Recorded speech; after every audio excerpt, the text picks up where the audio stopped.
டெல்லியில 27 ஆண்டுகளுக்கு பிறகு மீண்டும் பிஜேபியின் ஆட்சி நடந்திருக்கு. இது கடந்த 10 ஆண்டுகளாக பிரதமர் மோடி அவர்களின் செயல்பாட்டுக்கு டெல்லி தலைநகர மக்கள் கொடுத்திருக்கின்ற வெகுமதி தான் இந்த மீண்டும் அங்கே ஒரு பெரும்பான்மையான பிஜேபியின் ஆட்சி. தமிழ்நாட்டில் 200 தொகுதி ஜெயித்து விடுவோங்கிற ஒரு கூட்டணி பலத்தை நம்பி பணபலத்தை நம்பி முதலமைச்சர் சொல்றாரு. ஆனால் 21 தேர்தலில் அவர் எந்த காரணத்துக்காக வெற்றி பெற்றார் என்பது எல்லோருக்கும் தெரியும். பழனிசாமியோட திருவிளையாடல்களால் மக்கள் கடும் கோபத்துக்கு ஆளாகி திமுக திருந்தி இருப்பார்கள் என்று 10 ஆண்டுகளுக்கு பிறகு ஒரு வாய்ப்பு கொடுப்போம் என்று வாய்ப்பு கொடுத்தார்கள்.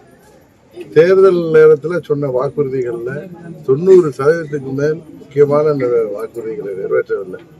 ஏதோ சில வாக்குறுதிகளை எளிதான வாக்குறுதிகளை நிறைவேற்றிருக்காங்க.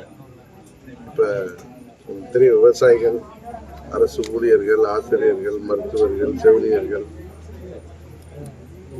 போக்குவரத்து தொழிலாளர்கள், நெசவாளர்கள், மற்ற அனைத்து தரப்பு தொழிலாளர்கள், வியாபாரிகள், மாணவர்கள், இளைஞர்கள் என அனைத்து தரப்பிற்கும் அவர்கள் கொடுத்த வாக்குறுதிகளை நிறைவேற்றவில்லை என்ற கோபம் மக்கள் மனதில் அதிகமாக இருக்கு.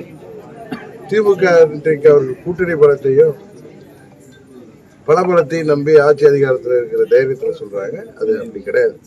எப்படி 2011 அவங்க மாபெரும் தோல்வியை சந்தித்தார்களோ அதே போன்ற தோல்வியை 2026 சட்டமன்ற பொதுத் தேர்தலில் தமிழ்நாட்டு மக்கள் திமுக கூட்டணிக்கு அளிப்பார்கள். தேசிய ஜனநாயக கூட்டணி தான் சரியான மாற்று என்பதை மக்கள் உணர்ந்து வருகிறார்கள். உறுதியாக தேசிய ஜனநாயக கூட்டணி ஆட்சியை தமிழ்நாட்டில் மக்கள் உறுதியாக ஏற்படுத்தி தருவார்கள்.